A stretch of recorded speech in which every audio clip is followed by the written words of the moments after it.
Պատմում են, որ տժվժիկ հայտնի ստեղծագործության հեղինակ Ատրպետն է գրական անվան որոնումների մեջ գտնվող Հովհաննես Կարապետյանին մկրտել Շիրազ անվամբ։ Ժամանակակիցները հիշում են, որ Ատրպետը կարդալով երիտասարդ բանաստեղծի գործերը ասել է. «Տղու բանաստեղծությունները թարմ են ու ցողապատ, ինչպես Շիրազի վարդերը»։ Շիրազը քաղաք է Պարսկաստանում,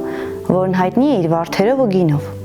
Իր գրական անվան ծագումը շիրակցի Հովհաննես Շիրազը հետագայում մեկնաբանել է այլ կերպ։ Իսկ թե ինչու իմ անունը Շիրակ չէ, այլ Շիրազ է, դա կարծում եմ համազգային հարց չէ։ Իմ անունը գրող Ատրպետն է կնքել ու նշանակում է շիր,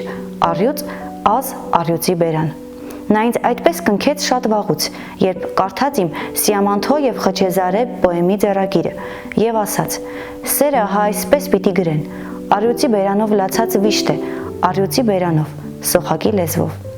Ահա իմ անվան ծագումը, բարևներով Հովհաննես Առյուծաբերան։ Սիրելի հետևորդներ, բաժանորդագրվեք մեր Facebook-յան եւ YouTube-յան ալիքին, որպեսզի բաց չթողնեք մեր հաղորդումները։